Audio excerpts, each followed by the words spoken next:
and welcome to Management Under Construction. I'm Dee Davis. And I'm Brad Wyant. And today we are going to be talking about hiring discrimination. Ooh, that is such an icky, sticky phrase, but there's hiring discrimination going on in business everywhere. And there's even some lawsuits about this topic that we're going to go over today. Since the beginning of humans, there's been discrimination. Whether we intend it or we don't intend it, this is an everlasting topic for human beings. Today, we want to focus on the unintentional kind of discrimination, not the kind where people teach hate and all the terrible things. We don't want to focus on that. That is a very different topic.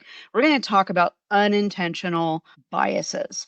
It's based on life experiences, examples, and things we've been taught and experienced throughout our lives. So why do we have bias? It's actually one of the ways that we as humans minimize conflict. We did an episode not too long ago about resolving conflicts and hard conversations. People don't like conflict. We want to remove conflict as much as possible. It's built into who we are as human beings. And so if everyone around us thinks like us and has similar experiences, there's just less conflict. That's the basic nature of why we do these kinds of things. But we have to intentionally think about these things and try to remove those biases and not let those biases run our lives, especially in the business world. The result is that it can look like people of the same color, gender, age group, or whatever are working in the same company. It's also known as racial, gender, or age discrimination.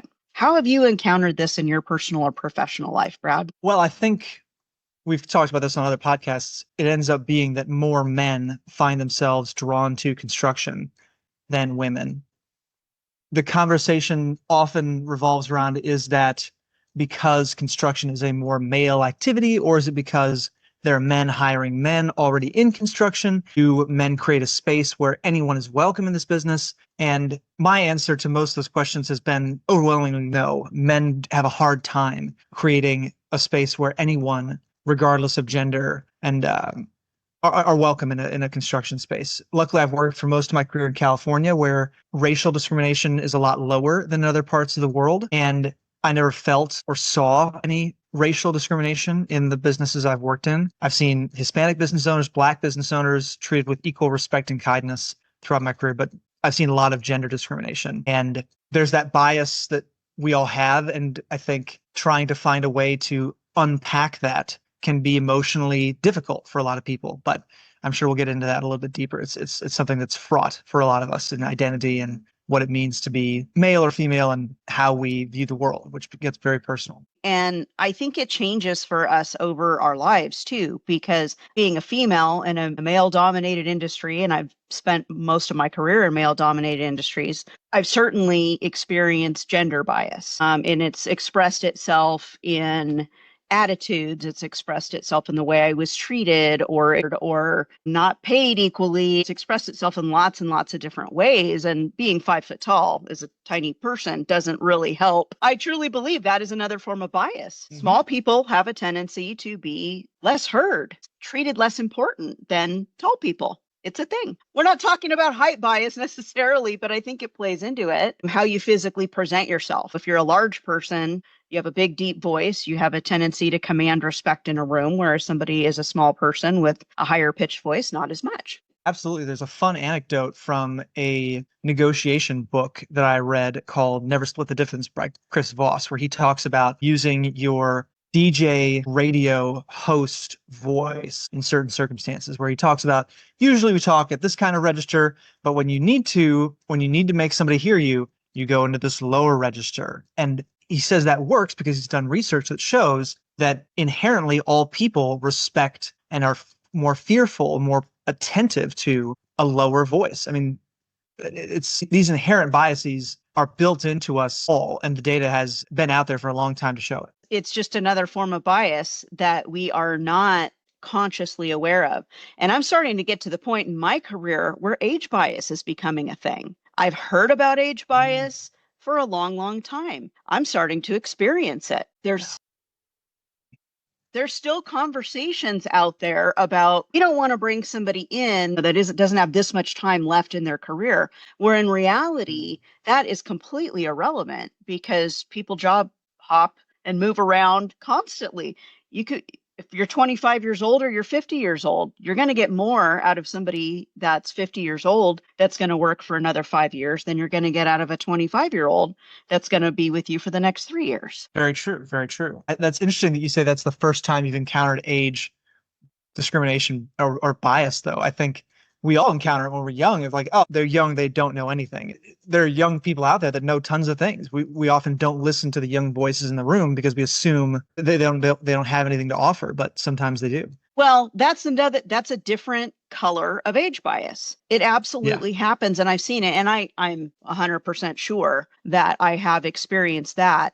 One of the things that's popping into my head is when I was a carpenter. I was building custom homes and I was working with this general contractor, and we were going to meet with this guy that was funding really a lot of these projects that we were doing. And he wanted to meet me because I was running some of the work. I was very young. Whether this was age bias or gender bias, hard to say.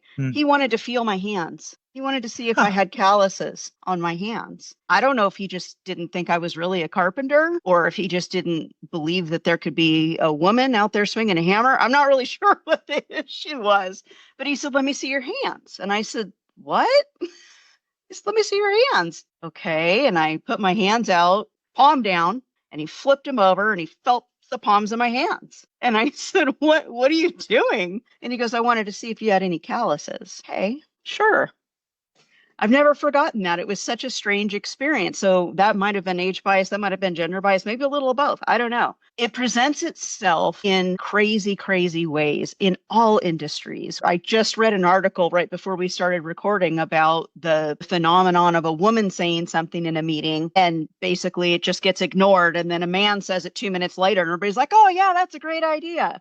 Wow, really? Yeah. Ladies, anyone out there that's happened to? I'm sure it's happened to me multiple times. I can't put my finger on one right at the moment, but there's many ways that all these types of discrimination show themselves in business. And so we thought, great, we're going to eliminate all bias and we're going to create software that will eliminate all of our hiring biases and interviewing biases because the humans are flawed. And all these lawsuits have happened over the years of, people saying that they've been discriminated against from hiring practices for age or gender or race. I've read tons and tons of articles on this stuff. So we said, we're going to put the computers in charge and fix it.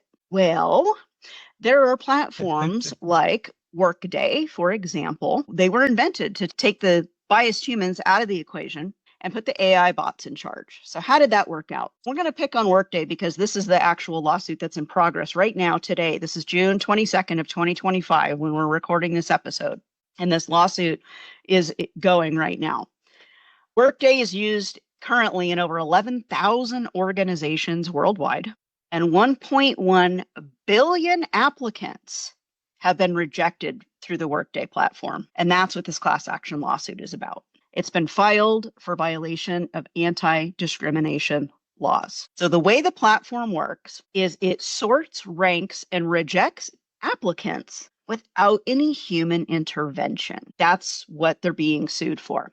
The lawsuit specifically is indicating age discrimination by it auto-rejecting people that are over 40, with rejections coming through within minutes or hours of applying, even in the middle of the night when you really couldn't even defend that a human was likely to have viewed the resume. The class action lawsuit indicates these plaintiffs had this happen hundreds of times with different potential employers that use this software. Let's jump into that. I think that's really interesting. It sounds like the plaintiffs in this case are trying to build a case to prove that A, the software is making its own choices, that it's not as if the software is just sorting and saying, start with this stack and go here. It's making decisions. So that's one thing they're establishing. They're also establishing that those decisions the software is making, which are having real world implications, not just prioritizing somebody's workflow, are discriminatory. And that's a very complicated legal case to build, I would imagine, but it's also an important one in this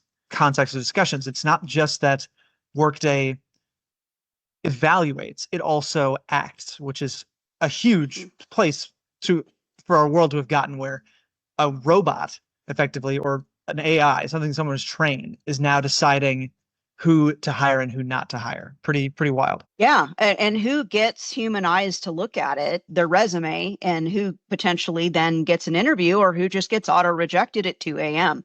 Mm-hmm. We're going to dive a little deeper here. So the industry of hiring made this problem statement. It's time consuming to go through hundreds of resumes. We want to do it faster, and we want to do it with less bias. We don't want to be sued for saying that we discriminated. This was supposed to be the solution. There was a problem statement put out there, these softwares, platforms, and there are many. We're just using Workday as one of them to solve this problem. Interviews take time. We know that. Sorting through resumes take time. We know that. Employers don't want to take the time to sort through hundreds of resumes and do potentially dozens of interviews. But here's the reality. Here's what's actually happened. It's all gone online now. Good luck actually handing your resume to a real human anywhere. You can't do it at Taco Bell. You can't do it at a construction company. You have to have a personal in to maybe hand somebody your resume or email directly to a person. You have to go through these platforms, these online platforms. There's online job postings. So yes, resume reviews are faster because now you have machines doing it. And I see advertisements for AI all the time. In the 5 minutes you spent reading this article, I could have reviewed this entire contract for you, something like that. So yes, resume reviews are faster. But what criteria are they using? So we'll talk about that in a little bit more detail. Hiring processes have in fact slowed down. It is actually taking longer to hire somebody than it was before. The wheels are turning slower, and you have even more applicants than you had before because it's all online and you're not physically going to locations, and people can do more virtual working. You have more applicants, 50 to 100% more applicants than you had before we started using these platforms. Here's what happened. AI is actually duplicating human bias, not eliminating it. I'm not surprised, I guess. When I found this out, I looked up these lawsuits. I looked up some of the research that's been being used to back these lawsuits and to argue against it. The argument against it is saying platform's not actually making decisions, but it is, because it's auto-rejecting people. So it is making decisions even at a very elementary level, and it's making a decision that is devastating to the job seeker because it's actually throwing perfectly good people out of the pool. People that are perfectly qualified for the job out of the pool. So what we have to remember is AI is stupid. It's stupid. We keep thinking AI is smart. It is smart. It's doing all this thing. It's amazing. It's stupid. It is being shown that AI is giving preferential keywords such as baseball and Canada and negative points to words such as softball and Africa when these words have nothing to do with the job description. And here's why. They have to train AI because it doesn't know anything. In order to train AI, what they're doing is they're taking resumes of existing employees and uploading it. And they're saying, this is what a good resume looks like because Joe's worked here for 27 years and we like Joe a lot. He's one of our best people. We like Mindy a lot. She's one of our best people. Well, guess what? If Joe happens to mention in his resume that he likes baseball, and maybe you have a few people in your organization that happen to mention that they like baseball or race cars or cooking, or it doesn't matter what it is, AI is not smart enough to understand that that's not relevant. Well, and I think there's a very important feature of what you just described that we should go back to.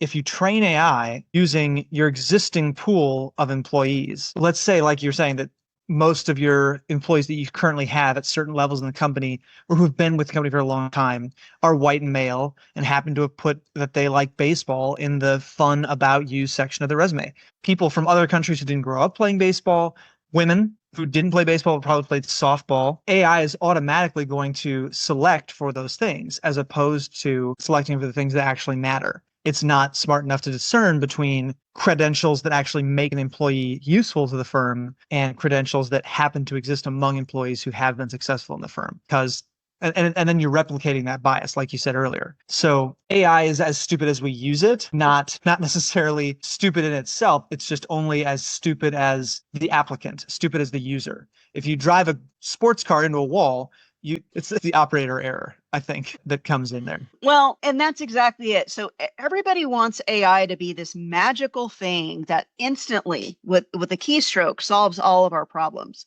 And that's Right. not how it works. Garbage in, garbage out, right? And that's kind of what's happening right now. You have to put meaningful data in to get meaningful data out. And you have to take the time to teach it what's important and what's not important. I assumed when I started this research project that what AI was doing, and I think to some extent it probably is it was taking the job description and it was saying, okay, your resume matches 30 out of 300 words, and comparing that to my resume versus your resume. Well, yours only had 25 of 30, so I'm ranked higher than you are. I assumed that that's what was happening.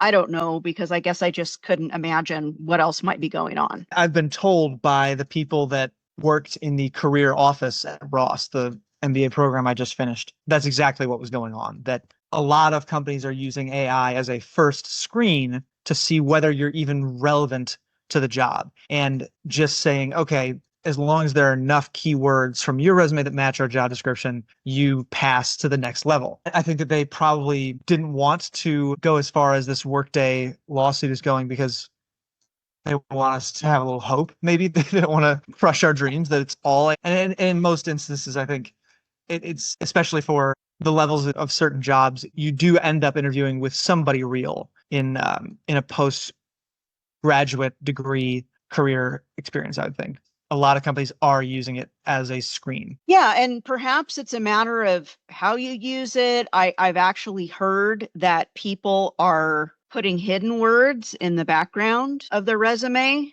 Somebody told me that recently, that people are putting in white or like clear writing hidden words in the background to pass through that high level screener that is just a whole bunch of buzzwords to get by the bots to at least make it to the next step. So perhaps there's more than one thing going on here, but in this particular lawsuit, that's not what's happening. It's giving preferential treatment to certain words that have nothing to do with the job description, and therefore taking other words that are not on the preferred list and giving negative points for those and discounting people based on that. So job seekers are absolutely feeling dehumanized and ignored and angry and negative towards employers right now because of all this stuff that is going on. And I don't blame them.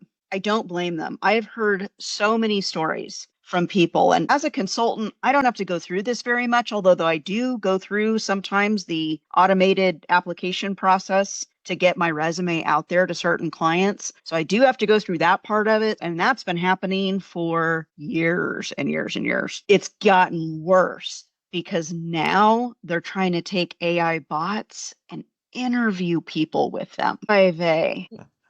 When I heard about this, I thought, you have got to be kidding me. And I'm reading these articles and listening to people's stories about how they got set up for an interview. It's an interview like this. It's a Teams interview. And they go in and it's a bot asking them questions. You're recording your response. You had a similar experience with this, Brad. Tell us about it. Yeah. So when I was applying to business schools, I had a automated interview with Northwestern's program. I submitted my resume, submitted my essays, which I painstakingly wrote without AI.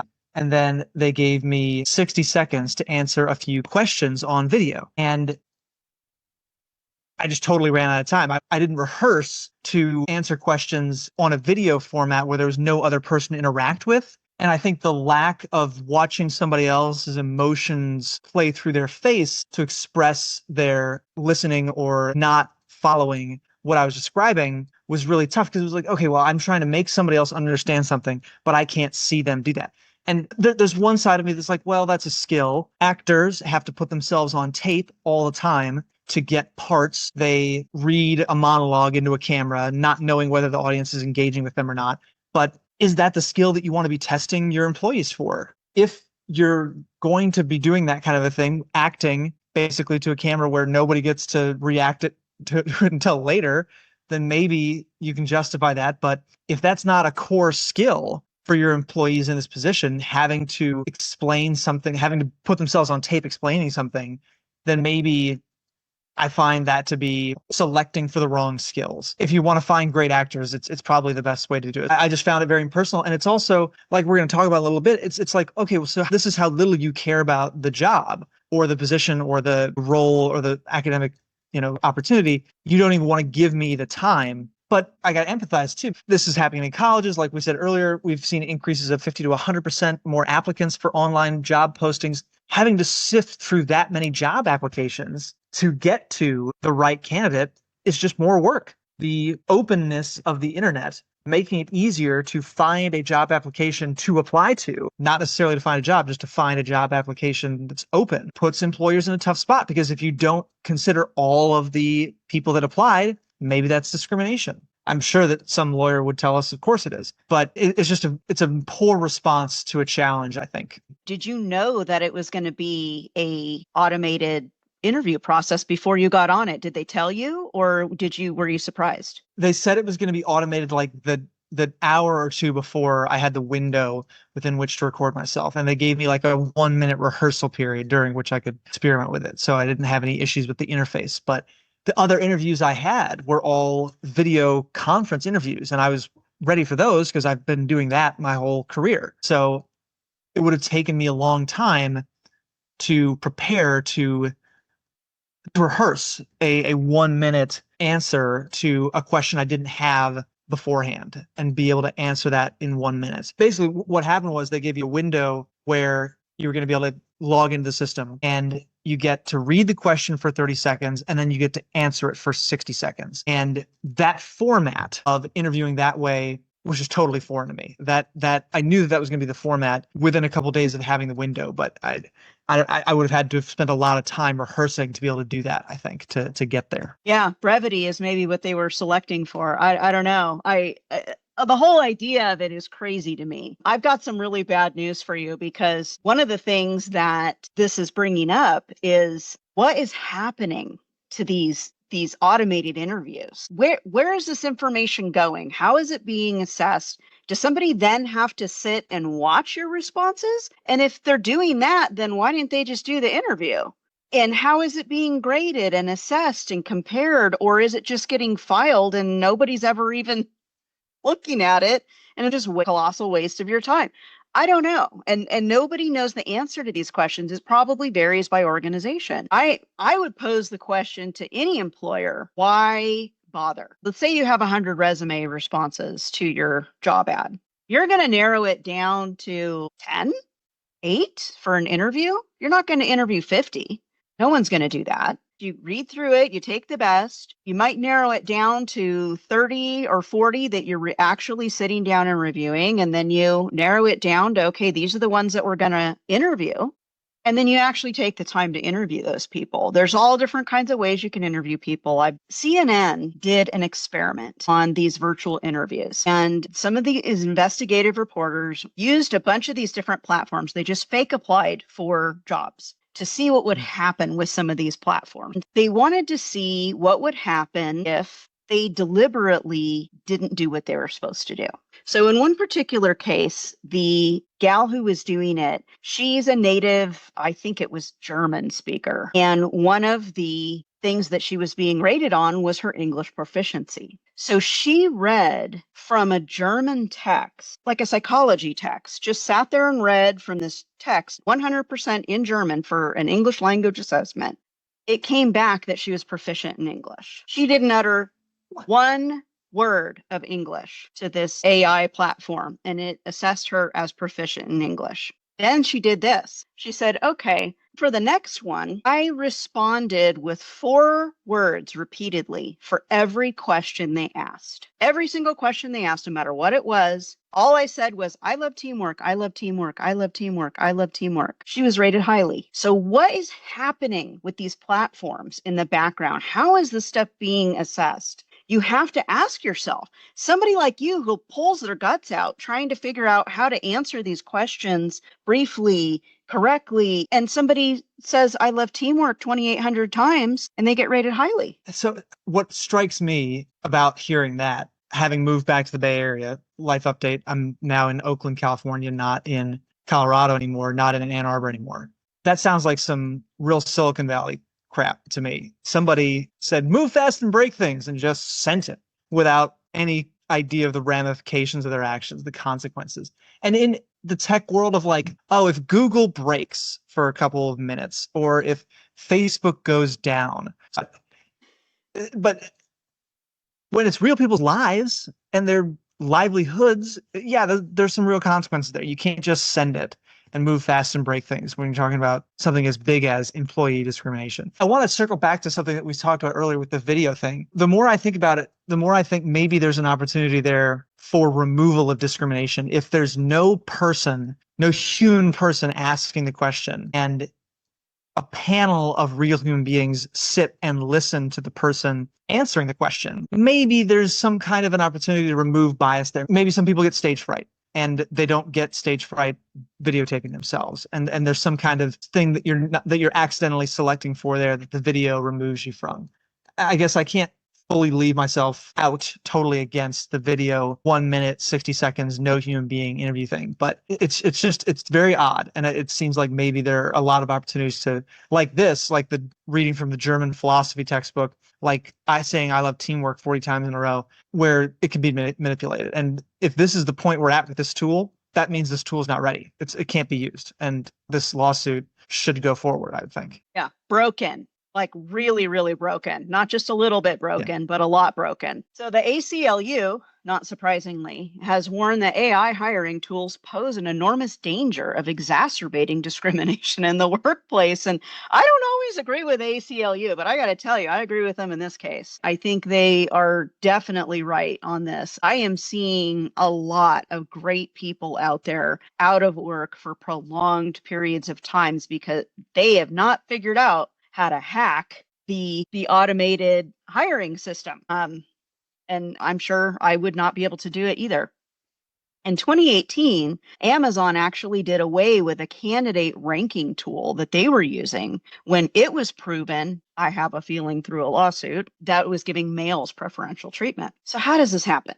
Yeah, I'm sure that it was through a lawsuit. And I think there's always been a danger of discrimination. I just think that using these AI tools poorly and leaving them as a straw man argument of like, well, it's not our fault, the AI is all screwed up. It's the kind of thing that you would think a dystopian novel from science fiction would write about, where people try to sue an AI. Of course, we're not going to end up there. I think that this lawsuit will be a very interesting case of creating a precedent for not suing the AI, but suing the use of the AI, suing the creators of the AI, and defining clearly that blaming the AI is not a legal fallback. That is not a way you can extricate yourself from responsibility, which is what a lot of these companies are probably trying to do, I think, by using it. Yeah, I don't know that they're necessarily trying to sue AI. I think they're trying to sue the software makers that created it, because it sounds to me like what's happening is it's like a skeleton, and they're handing over skeletons to these companies, and the companies are supposed to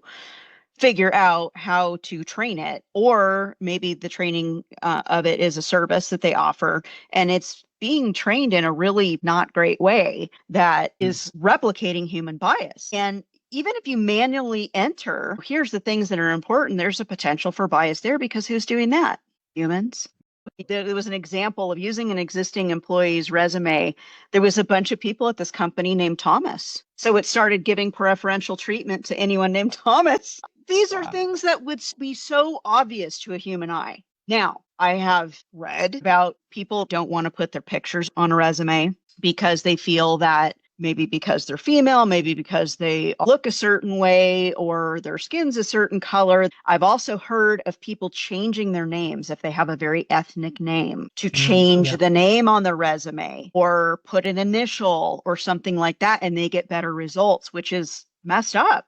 That is messed up. And again, not saying that those things are not happening. At the end of this, I'm going to give my perspective on where I think we should go from here, but I want to fall back a little bit. The Thomas thing cracked me up. So basically, if you have three people named Thomas in your company, then we should hire people named Thomas. Clearly, that's the answer. The software uses resume parsers that are used to assess the data and try to determine if the candidate is good or bad. And when I'm listening to this CNN interview and explanation of how this all works, my mind immediately went to one of my favorite movies, Charlie and the Chocolate Factory. Do you remember the scene? And I'm talking about the original Gene Wilder, Charlie and the Chocolate Factory, where they're in the room where the geese are laying the golden eggs. And the golden egg drops down and it's on this scale. And on one end of the scale is good and the other end of the scale is bad.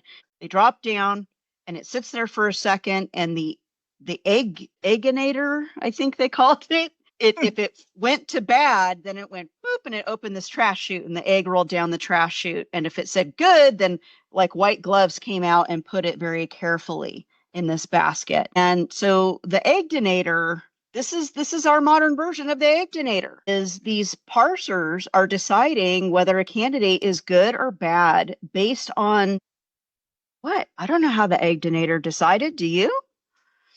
I'm sure I think don't. we know. But then I remember it picks up one of the kids and decides it's bad and drops it in because it's a spoiled brat of a kid. So some verification there, maybe. Oh yeah, all of it was 100% right. My very favorite scene in that movie completely has nothing to do with this, but my very favorite scene in that movie is when the girl turns into a blueberry. I don't know why, but I giggle every time.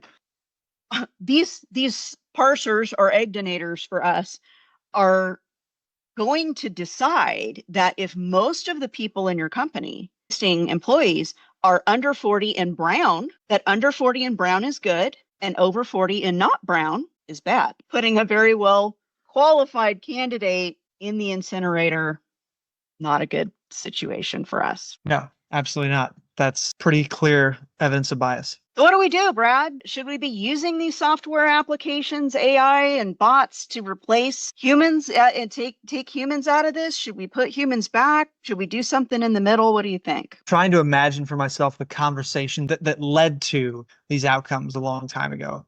I'm sure that it was something along the lines of a bunch of people sitting around a boardroom and saying, we've had too many lawsuits about discrimination. We need to find a solution. Somebody bright and intelligent and ambitious jumps up and says, I know, let's use AI. And everyone said, yes, of course, AI is the solution to everything.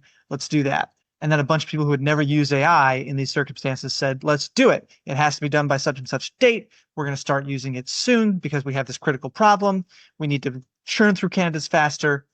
And this is the cheapest and best solution. And then people went to work on that. People tried to come up with algorithms. People tried to come up with solutions that avoid bias. And those people were not allowed to finish their work in time because no one ever is. Let's be honest. We never get as much time as we want to do anything. All of this technology being applied is being applied so prematurely that it's not having the intended outcomes. So I think what we do about that is we let those people who are very well-meaning people developing these AI tools keep doing their work and let them tell us when it's not biased anymore. And not just that, we put people who understand bias from a legal perspective, from an ethnographic standpoint, analyze these AI outputs and interact with these data scientists and computer programmers and come to a consensus about whether there really is bias there or not. I'm sure part of that process will involve acknowledging that absence of bias is a pinnacle which we all strive for as people, or at least should strive for, but that is unachievable, like perfection, like ultimate quality. It's not a realistic goal, but that we have to set some threshold and understand that there's a good enough that we're not at that we need to achieve before this goes back out, before this makes life-altering decisions for the members of the company, for the company's lawyers to have to deal with lawsuits, and for the people who are applying. It's not that AI has no future in this part of business. AI has a future in every part of business, but we're not there yet, and people need to be given the time that they need to work these solutions out. I don't know if you've ever been in a company that did a software rollout. They decided to change the accounting program or to change the purchasing program or the construction management software, and they rolled it out before it was ready. They announced change and walked away with 1 million bugs in the system. And that's where I feel like we are with this kind of stuff. Just because it exists doesn't mean that it's ready to be used, doesn't mean that it's going to perform up to our level of expectations. We have Star Trek expectations. We want to beam instead of fly or drive hours and hours to get somewhere. Beaming technology is available, but if it obliterates you in the process, that's not really helping. We need to, just like self-driving cars, same thing. They exist. Are they ready? Not so much. Still lots and lots of problems, right? So with any of this kind of stuff, I would agree that this is a premature rollout by at least a decade. I think it's going to take years to work this stuff out. If we can ever get there, it is such a pipe dream to eliminate bias completely. I don't know that it's possible. It's like asking for world peace, and it's a lovely idea. I'm not entirely convinced that it's possible. For the meantime, I'm voting no on using these platforms. I say we go back. It wasn't really broken to begin with, and we tried to fix it. I don't know that it was really all that broken. I think it was inconvenient and time consuming, but I'm not sure that it was really that broken.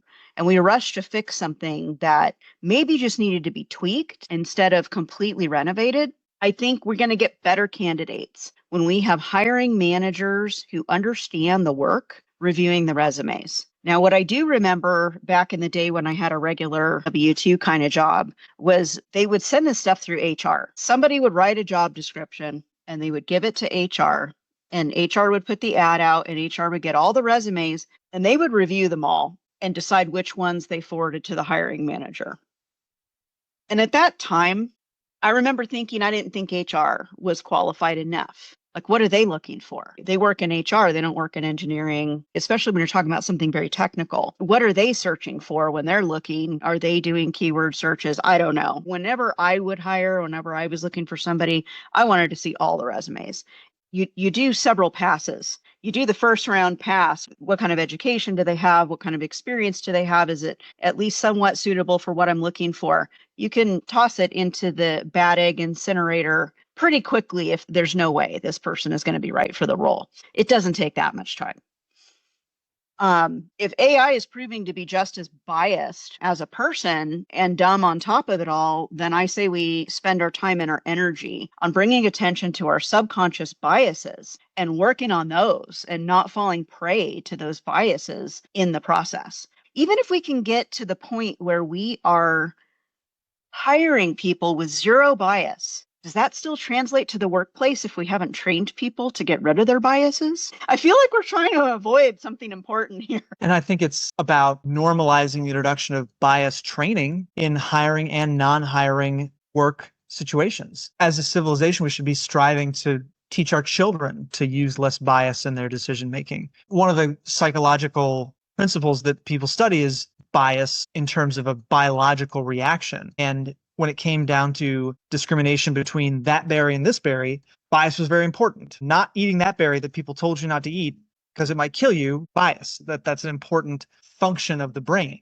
And eliminating that is impossible. There's going to be bias. But striving to help employees recognize when they're being biased and how to address the bias in the emotion and the reaction, that is an attainable goal. Getting employees that are less biased than they are now through training and discipline and better practices where more people look at candidates who have different backgrounds, who have had different career experiences within the company, as opposed to it all being, let's say, for the sake of argument, 5 white guys who all went to the same university looking at a bunch of other white guys and making that decision. That kind of bias removal is an attainable goal that we should all strive for. I would love to see us bring humanity back into the equation of hiring and selecting people.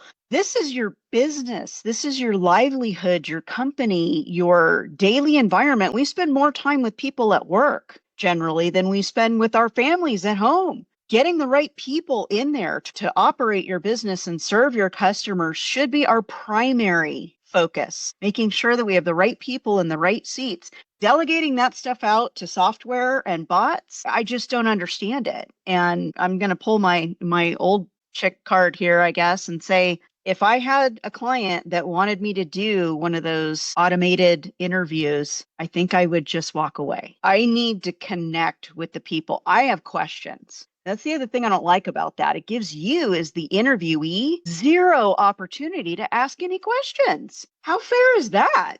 They ask canned questions. They may or may not ever look at your responses, or who knows what happens to your responses. You get zero opportunity to ask any questions or interface with people that you're going to be working with. That's not an environment I want to work in. And we're not sending great vibes out to people as employers when you're doing that kind of stuff.